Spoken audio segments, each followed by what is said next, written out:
Everyone saw the dust rising over the hills that morning, but no one asked why. To the neighbors, it was just another construction crew, another project backed by the homeowners, association that seemed to spread its reach further every year. But to Jacob Hollister, that dust cloud looked like the end of everything his family had built for more than a century. The ranch had stood for 150 years. His great-grandfather carved it out of wild country with little more than grit and sweat. His father protected it through lean times, when droughts baked the soil and cattle fell to dust. Jacob himself, gray at the temples now, had kept it alive against every challenge, until the HOA decided his land was nothing more than an inconvenient obstacle between their subdivision and the new highway. That morning Jacob heard the rumble before he saw them. Heavy equipment rolled through the mesquite like armored beasts. Bulldozers, graders, dump trucks, all painted in fresh company colors. They didn't knock. They didn't ask. They drove straight across his boundary, cutting a raw line into soil that had never known steel. His hands clenched around the fence post. The wood was rough, weathered, older than most of the men tearing through his pasture. He wanted to shout, but all that came was silence. What do you say when strangers carve up your life as if it's just another empty lot? The crew boss spotted him from the cab of a bulldozer. He waved, casual, like Jacob should have expected this. "We've got permits," he yelled above the engine's roar. Permits? Jacob shook his head. He had never signed anything, never agreed. He knew the county hadn't either, not legally anyway. But in the world of the HOA, permits meant power. It meant they had paper, signatures, and probably half the town council in their pocket. His boots crunched the dry earth as he crossed the line. Dust stung his eyes, but he didn't blink. "This is my land," he shouted, voice rough but steady. "You've got no right here." For a moment the machine slowed. A pause, like even steel felt the weight of his words. Then the engines roared louder. The bulldozer blade dropped. The first cut sliced through the soil, ripping up grass roots, tearing a scar across the pasture his father once swore would never be touched. The sound was worse than he imagined. Metal biting earth, the shriek of something permanent being broken. Jacob felt it in his chest, as if the machine had driven through him instead of the field. By sundown, the scar was wide enough to see from the ridge. A road where no road belonged. Tire tracks where cattle once grazed, and the crew packing up like it was just another day's work. But for Jacob, it was war. He didn't sleep that night. He sat on the porch with the old Winchester across his knees, the one his grandfather used to chase rustlers. He wasn't reckless. He knew better than to meet bulldozers with bullets. But the weapon was a reminder. This land wasn't free for the taking. Not then. Not now. He thought about his daughter, Claire, who grew up riding those pastures. He thought about the oak tree she carved her initials into, the one now standing in the bulldozer's path. He thought about the promise he made his father on the man's last day. "I'll keep it safe. I'll never let them take it." But what do you do when them isn't a faceless corporation, but the very people who claim to be your neighbors? The next morning, a notice showed up on his gate. It wasn't handwritten. It wasn't neighborly. It was printed on HOA letterhead, sealed and signed like a legal bullet. "Cease obstruction. Road expansion authorized. Non-compliance will result in legal action." Legal action? Jacob laughed when he read it, but it wasn't humor. It was the sound of disbelief, of rage pressing against his ribs. They had trespassed, destroyed, scarred his land, and now they wanted to drag him into court for resisting. The wind tugged at the paper, but Jacob didn't let go. He crumpled it in his fist. His jaw tightened. Somewhere deep inside, he knew this was only the beginning. The HOA wasn't just building a road. They were testing him, pushing him, seeing if the old rancher had any fight left. And they were about to find out. Everyone thought Jacob would back down. That was how the HOA won most fights, through intimidation, endless paperwork, and threats that bled people dry before they ever saw a courtroom. But Jacob wasn't like most neighbors. He had weathered blizzards that froze cattle solid and droughts that cracked the earth. Compared to that, what was an HOA board armed with lawyers and smug smiles? Yet the morning after the notice, when he drove into town, he felt the shift in the air. Folks looked at him different. Shopkeepers who once greeted him with warmth now gave stiff nods. One even avoided his eyes entirely. News traveled fast, and Jacob realized the HOA had already spun their story. To the subdivision families, he wasn't the rancher defending history. He was the stubborn old man blocking progress. The courthouse steps felt colder that day. Jacob had come for records, land plats, county approvals, anything that proved the HOA had no legal ground. The clerk behind the counter looked young enough to be his granddaughter. She smiled politely, then whispered, "Sir, I'm not supposed to help you." "Not supposed to?" Jacob leaned closer. "What do you mean?" Her eyes darted toward the office door. "They came through yesterday, told us this was sensitive, said we'd lose our jobs if we shared files." Jacob's chest tightened. "So the law doesn't matter anymore." The girl swallowed hard. "I'm sorry, sir." He walked out without another word, but the silence around him was louder than any argument. The HOA wasn't just cutting through his ranch. They were cutting through the county itself, tying hands, buying silence. And the worst part? It was working. That night, Jacob sat at the kitchen table, papers spread out under the weak glow of a single lamp. Deeds, maps, tax records, every scrap his family ever kept. His wife's photograph watched from the wall, her smile soft, steady. He could almost hear her voice, calm but firm. "Don't let them bury us under paper." He rubbed his forehead. They'd buried plenty of families before. He knew that now. Each subdivision that rose from pasture land carried stories of neighbors who fought and lost, their voices silenced beneath asphalt and cul-de-sacs. But Jacob wasn't ready to be a footnote. By midnight, he had a plan. He couldn't outspend them, but maybe he could outlast them. Every signature on every document, he'd trace it. Every loophole in the county charter, he'd expose it. And if they dragged him into court, he'd drag history in with him.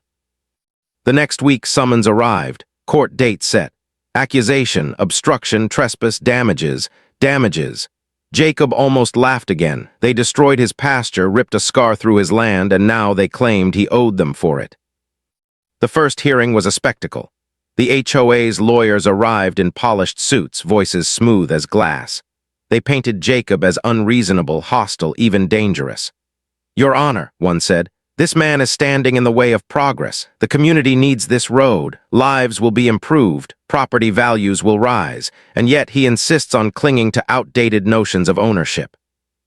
Outdated notions of ownership. The words rang in Jacob's ears. He stood slowly, boots echoing against the polished floor.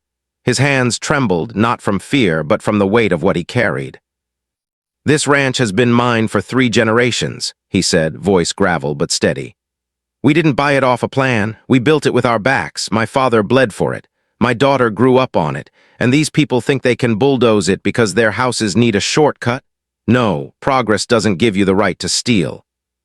The courtroom fell silent. Even the judge shifted uncomfortably. But the lawyers didn't flinch. They knew silence didn't win cases, paperwork did. The gavel came down. "Mr. Hollister, the hearing will continue. Both parties will submit further evidence." Outside, Jacob exhaled into the cold air. He wasn't beaten yet, but the weight of the fight pressed heavy on his shoulders. Neighbors avoided him on Main Street now. A man he'd known 30 years crossed the road rather than shake his hand. At the feed store, whispers followed him like shadows. He caught pieces, holding up progress. Stubborn old rancher. Won't last long. But not everyone turned away. One evening, as he loaded supplies into his truck, a young man approached. Jeans dusty, hands calloused, eyes determined. "Mr. Hollister," he said, "I heard what they're doing to you. My dad lost half his orchard to them last year. We didn't fight hard enough. Wish we had. If you're standing up to them, I want to help." Jacob studied the kid, saw the fire there. Maybe he wasn't alone after all. Maybe the HOA's power wasn't as total as it seemed. Back at the ranch, under the wide Texas sky, Jacob walked the scar again. The raw line of dirt glowed under the moonlight like a wound refusing to close. He placed a hand on the soil, fingers sinking into the dirt. "They'll come again, they'll push harder, they'll break me if they can." But then he remembered his daughter's laughter echoing through the fields, his father's steady hand guiding a plow, his wife's voice whispering promises that this land would always be theirs. No court, no paper, no HOA board could erase that. The road was just the beginning. The real fight was still ahead. And Jacob was ready. Everyone expected Jacob to bow under the weight of the HOA's paperwork storm. That's how they crushed most people, fine after fine, summons after summons, until families bled dry or walked away. But Jacob wasn't built for surrender. He'd seen droughts that killed cattle by the dozens, fires that licked across pasture land, even a tornado that ripped through the barn his father built with bare hands. The scars were still there, stitched into the land and into him, and he was still standing. But the HOA knew how to play dirty. The next letter didn't come in a polite envelope.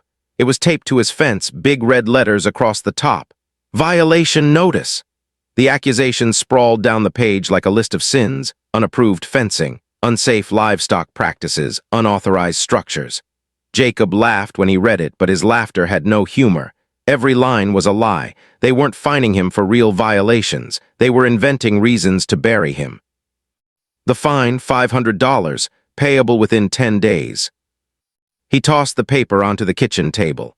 The stack was growing now, letters, notices, summons, all printed in the same smug font, stamped with the HOA seal like it was the law of the land. His daughter Claire called that night. She heard the strain in his voice even before he told her. "Daddy," she said softly, "don't let them get to you. You're tougher than they are." But Jacob didn't answer right away. He stared out the window into the dark pasture. The bulldozer scar cut across it like a wound that would never heal. "They're trying to break me, Claire," he muttered, "and they think I'll roll over." The next week his cattle wandered too close to the construction site. The new road had split their grazing path, and without fences replaced, a few strayed. When Jacob went to guide them back, he found tire tracks leading deep into his land. He followed them, jaw tightening with each step. At the edge of the oak grove, he saw it, barbed wire torn down, posts snapped, tire ruts gouging through fresh grass. Someone had cut through deliberately. That night he sat with his Winchester again. He wasn't reckless, but the message was clear. They weren't just fighting in court anymore. They were pushing into his land, testing how far they could go.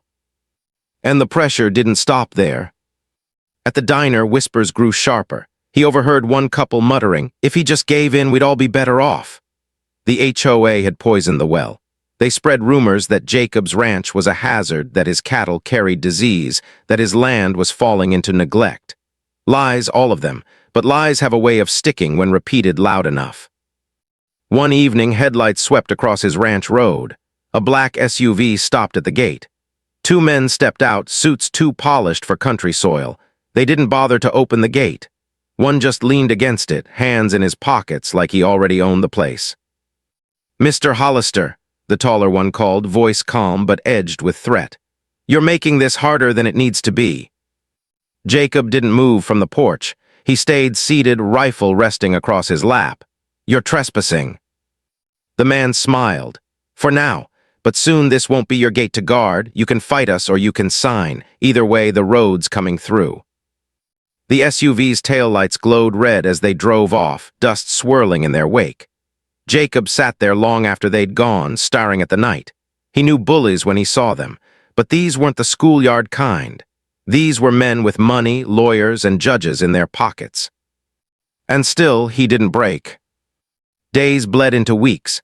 Court hearings stacked up, each one more draining than the last. The HOA's lawyers spoke in polished phrases, every sentence sharpened to slice through truth. They called him obstructive, delusional, even dangerous. Jacob stood alone, boots scuffing against marble floors, voice steady but heavy. He told the truth, but in a world that prized paper over principle, truth was fragile. And yet allies began to surface, quietly at first. The young man who'd approached him at the feed store showed up at hearings, sitting in the back row. Then an older rancher shook his hand in town, whispering, "They took half my land 10 years ago. Wish I'd fought like you." Little by little, Jacob realized his resistance wasn't just his own.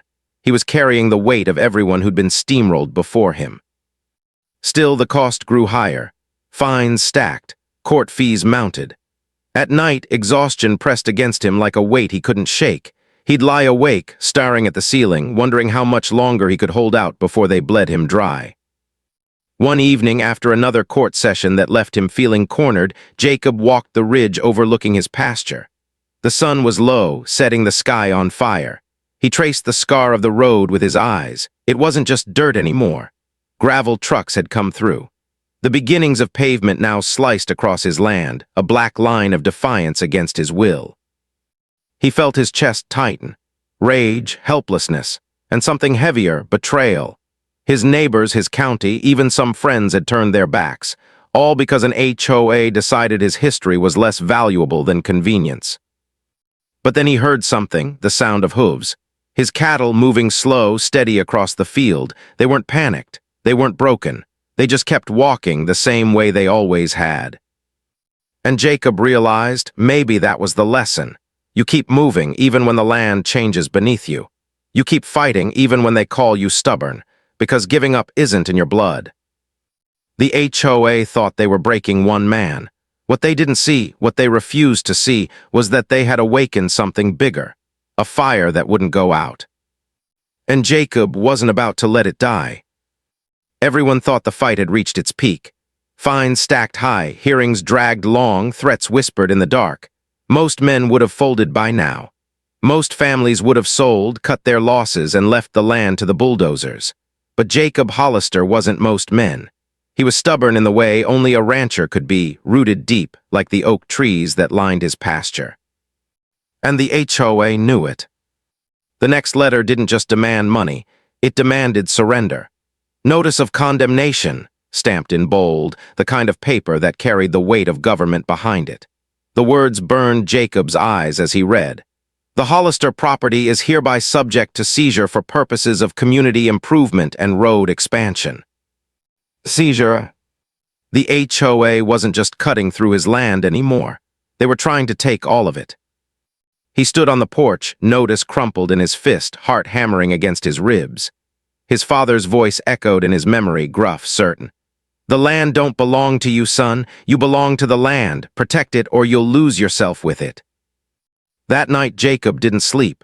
He sat with maps spread across the table, deeds yellowed with age, his great-grandfather's signature still visible in ink that had outlasted 4 generations. They couldn't take this, not legally, not morally.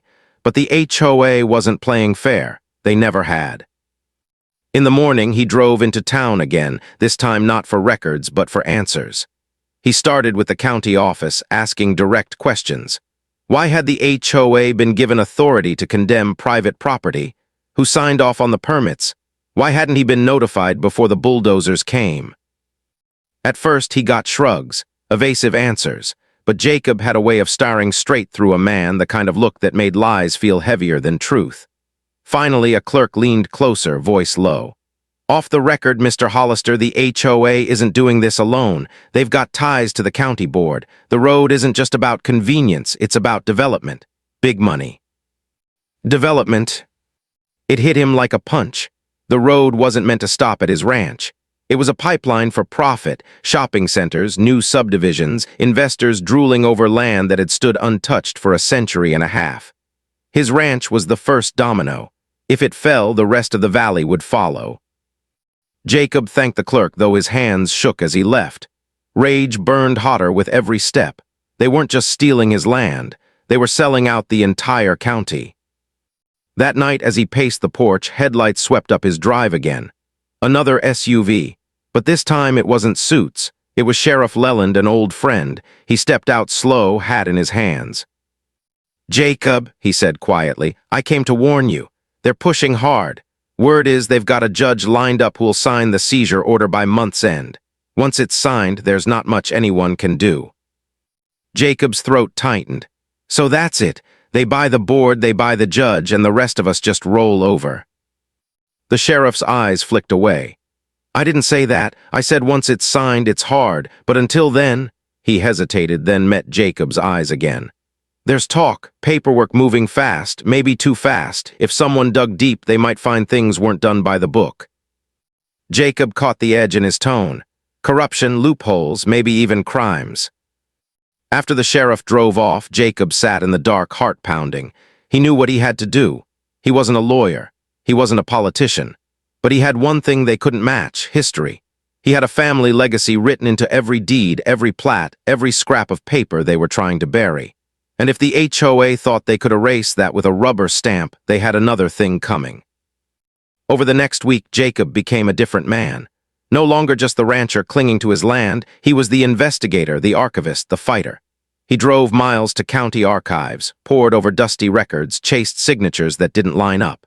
He found minutes from board meetings that had never been published.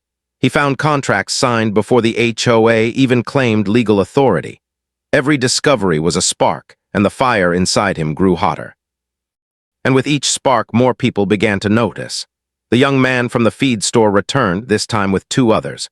"We've been watching," one said. "If you're taking them on, we're with you." Soon, Jacob's kitchen table wasn't empty anymore. It was crowded with neighbors, ranchers, even a few townsfolk tired of the HOA's chokehold. They shared stories, land seized, fines invented, voices silenced. Jacob listened, jaw tight. He realized his fight had never been just his own. But the HOA wasn't blind. They saw the stirrings of resistance, and they didn't like it. Late one night, Jacob woke to the sound of engines. He rushed outside, Winchester in hand.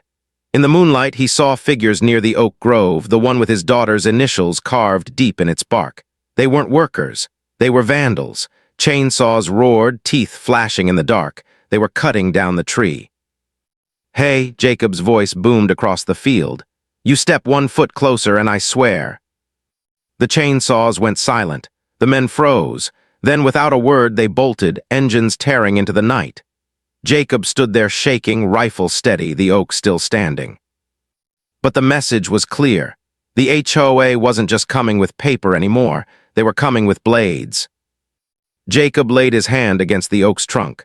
Rough bark pressed into his skin, solid, unyielding, like the ranch, like him. The HOA thought they could scare him, break him, take what was his. But they had underestimated the one thing they couldn't buy: a man's will to fight when he has nothing left to lose. Everyone in town heard about the chainsaws. Word spread faster than wildfire on a dry plain. How men in the night tried to cut down the oak tree on Jacob Hollister's ranch, how he stood in the dark with nothing but a Winchester and a voice that could shake the hills. Some whispered it was reckless. Others whispered it was brave. But one truth echoed louder than the rest. The HOA wasn't stopping at paper. Jacob woke the next morning with eyes bloodshot but fire still burning inside him. He poured black coffee into a chipped mug, staring out across the pasture. The oak still stood, tall and defiant, bark scarred but roots strong. And Jacob thought, so am I. But he knew standing alone wouldn't be enough anymore. The fight had grown bigger than him. That evening he called a meeting. Not at the courthouse, not in town, on his ranch. Neighbors came quiet one by one, trucks pulling into the gravel drive as the sun sank low. Old ranchers with weathered hats. Young families with tired eyes, even a few who had once turned away from him. They filled his barn until the air was thick with the smell of hay and the weight of fear. Jacob stood by the lantern light, maps spread out on a wooden table. His voice was steady, but his hands shook with the gravity of what he was asking. "They think I'm just one man," he said, "but they've cut roads through more than my land. They've cut through orchards, through pastures, through homes you built with your hands, and every time they tell us it's for progress. But progress shouldn't mean stealing. Progress shouldn't mean silence." A murmur ran through the crowd. A woman near the front raised her hand, voice trembling. "They fined us last year, said our shed violated code. We paid because we were scared. But if you're fighting," she swallowed, "we'll stand too." Others nodded. Stories spilled out, orchards bulldozed, barns condemned, wells declared unsafe and filled in. The HOA had left scars across more than Jacob's ranch. And now, under the barn's rafters, those scars began to form a kind of armor. By the end of the night, they had a plan. Jacob would keep digging into records. The younger men would gather testimonies. The families would speak up, on paper, on camera, wherever they had to. For the first time, Jacob didn't feel like a lone voice howling into the wind. He felt like the front of a storm. But storms draw lightning. The next court date came fast. Jacob walked into the courthouse with neighbors at his side. The young man from the feed store, the orchard family, even the woman who'd once crossed the street to avoid him. They filled the benches, quiet but solid. The HOA's lawyers noticed. Their smiles thinned. In court, the fight turned sharper. The HOA presented glossy photos of the new road, framed as a blessing for the community. They spoke of safety, of progress, of the greater good. Their voices dripped with confidence, polished by money and years of practice. Then Jacob's lawyer, a local man who'd stepped forward after hearing about the Oak Grove attack, rose. His voice wasn't polished. It was plain, but it carried weight. "Your Honor," he said, "my client's land was taken without consent. His fences torn down, his soil scarred, his property rights ignored.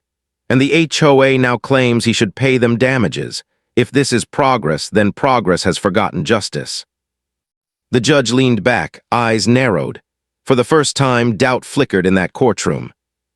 But the HOA wasn't done. They pulled out a new card, photographs of Jacob standing on his porch with his rifle. Grainy, taken from the shadows, they painted him as a threat. "This man," their lawyer said, voice sharp, "is dangerous.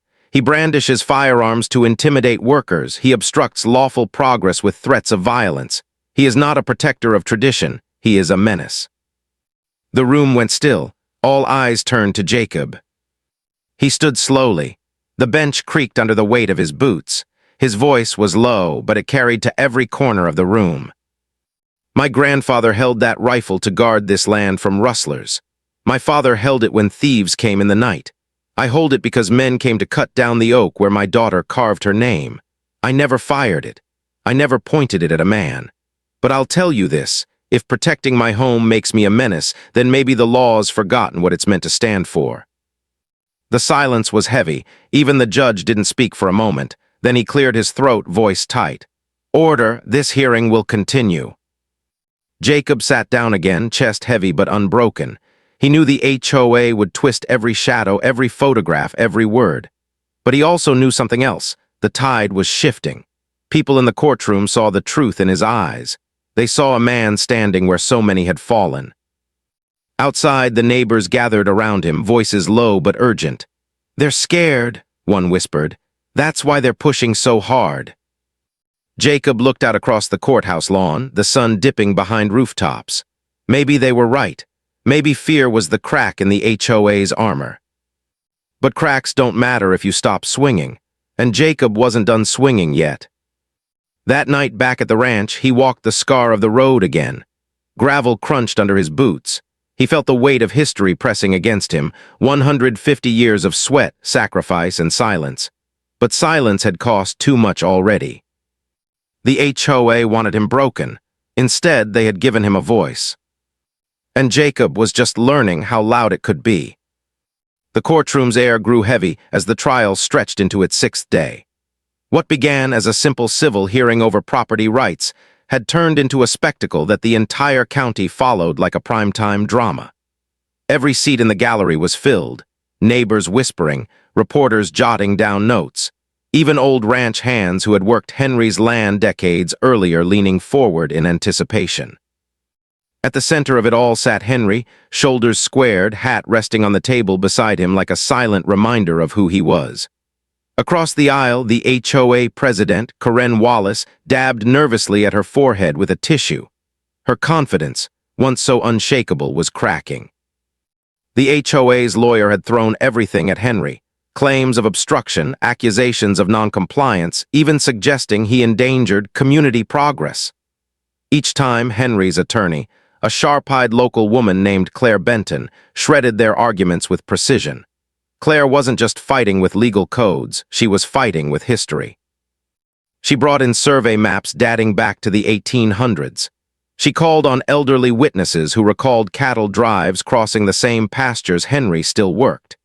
She even produced letters, faded and fragile, from Henry's great-grandfather to the county, proving that the ranch's land rights were never ceded. By the time Claire finished, the HOA's claims looked like papier-mâché in a storm. But Corinne wasn't finished. With a smug smile, she presented what she called her ace, a glossy binder filled with signatures. "The majority of homeowners in the association," she announced proudly, "have voted to approve the road regardless of this man's objections." The gallery gasped. Even the judge leaned back, eyebrows rising. Henry's jaw tightened. They weren't just trying to use legal codes against him, they were trying to manufacture a mandate. Claire rose slowly, taking the binder from the bailiff's hand. She flipped through page after page of signatures, then she stopped. "Your Honor," she said calmly, "may I call attention to something?" She held the binder up, her finger tapping a familiar name. The room grew silent. "This," she said, "is the signature of Joseph Harlan, a homeowner, yes, but one who passed away 3 years ago." The gallery broke into whispers. Claire turned another page. "And this, another deceased resident, and this one, out of state for over a year. These are not signatures, they're forgeries." Karen's face drained of color. The judge's gavel slammed. Order in the court. Suddenly, the HOA's perfect image of control collapsed like a brittle fence post. Reporters scribbled furiously, cameras flashed. The jurors, once neutral, now looked disgusted. The smell of fraud hung in the air, undeniable. But the day wasn't done. Henry's attorney had one more card to play.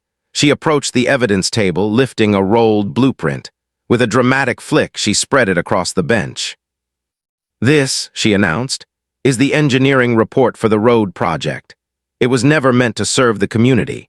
It was designed to give developers access to parcels behind Mr. Lawson's ranch, parcels the HOA quietly intended to sell off at profit." The judge's eyes narrowed. The gallery erupted into shouts of outrage. What began as a fight over a road was now revealed as a land grab, a betrayal of trust so blatant it shook the courtroom. Henry sat still, watching as the truth unraveled. He thought of his grandfather's words, "The land remembers who honors it and who betrays it." At that moment it was clear. The HOA had betrayed everything. The judge recessed for the day, promising deliberation. The bailiffs escorted Karen and her board out under a storm of angry mutters from neighbors who once supported them. Henry stepped outside, breathing in the cool evening air. Reporters swarmed, microphones thrust forward. He said only one thing. "They thought they could steal from a rancher, but you don't steal from a man whose family carved this land with their hands. The land doesn't forget." And with that, he walked down the courthouse steps, leaving the world buzzing with what would come next. Because the trial wasn't just about one man anymore.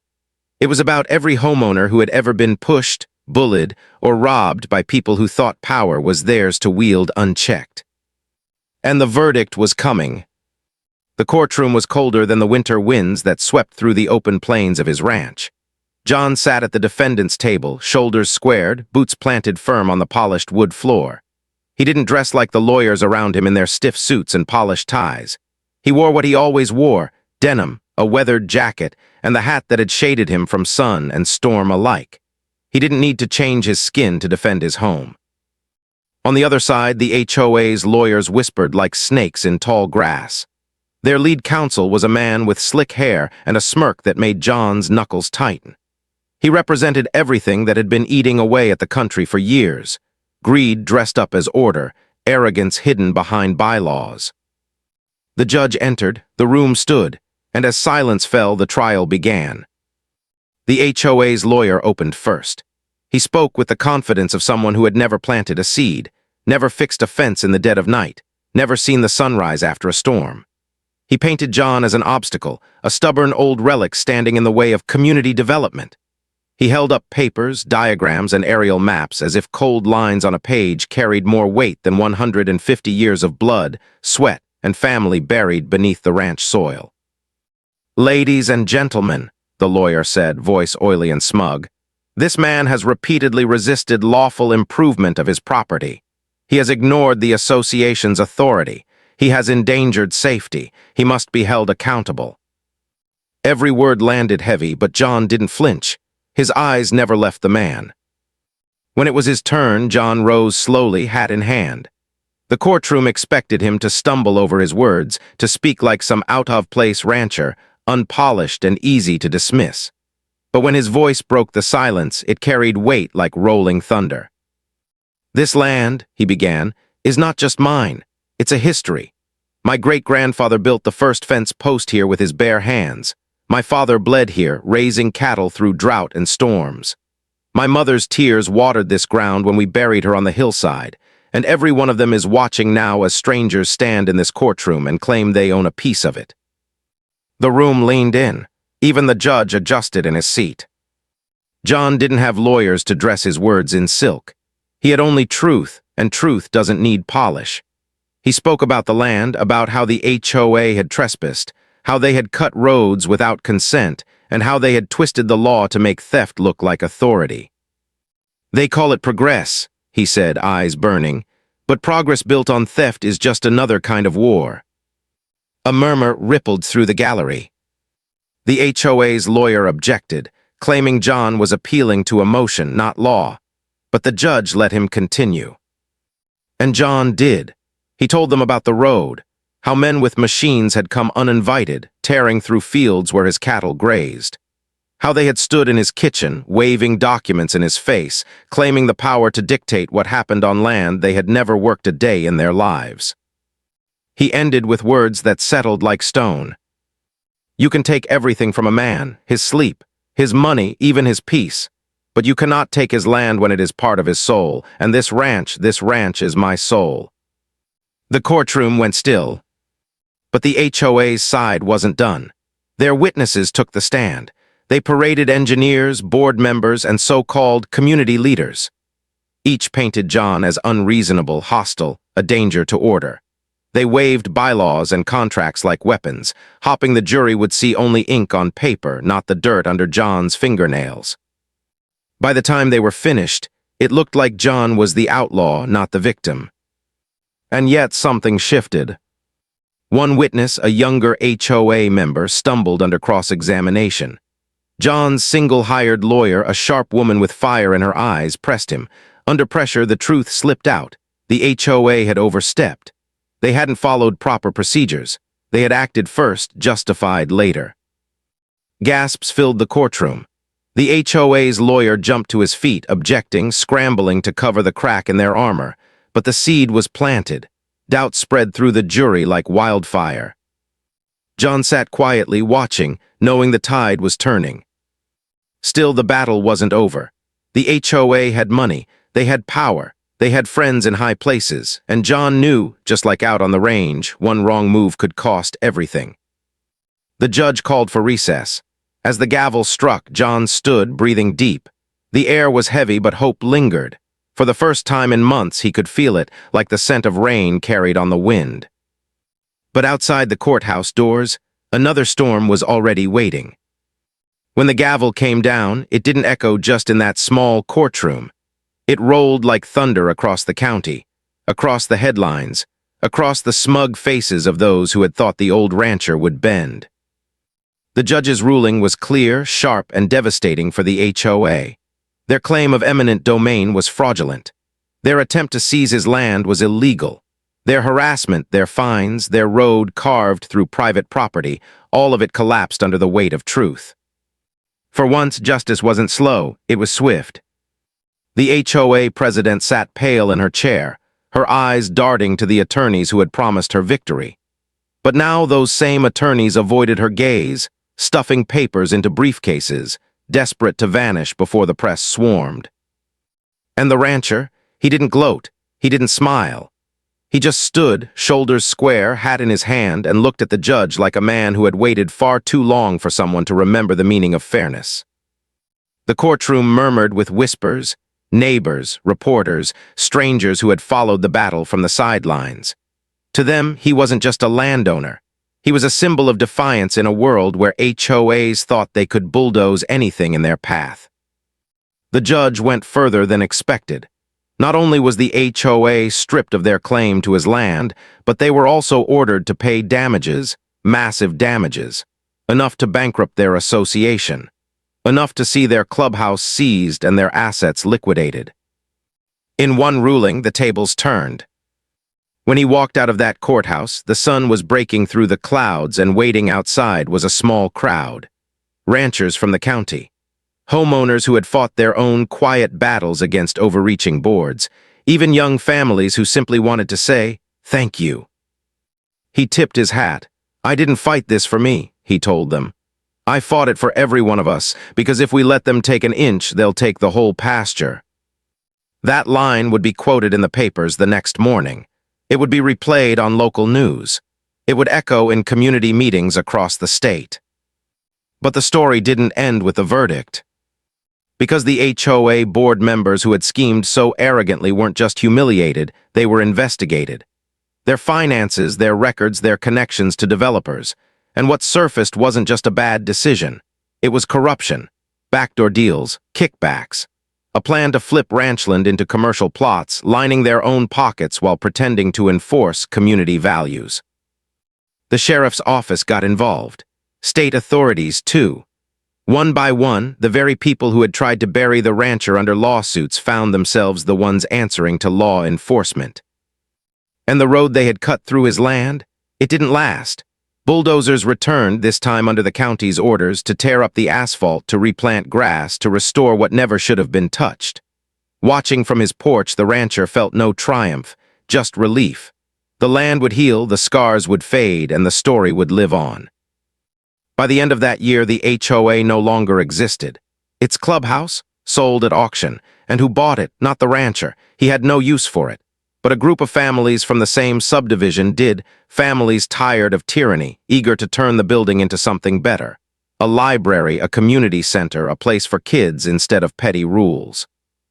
In a way, that was the sweetest justice of all. As for the rancher, he went back to his cattle, his fences, his long rides at dawn. The war had ended, but the land still needed tending. That's what he did best. Some nights when the wind swept low and the stars burned bright, he'd stand at the edge of his property and remember every threat, every letter, every courtroom stare. And he'd whisper to himself, "They thought they could own me. They thought they could take what generations built. But they forgot one thing, this land doesn't belong to them. It belongs to the ones who fight for it." And fight he did. The story spread far beyond his county. It became a warning, a reminder, a tale of what happens when ordinary men stand their ground against extraordinary arrogance.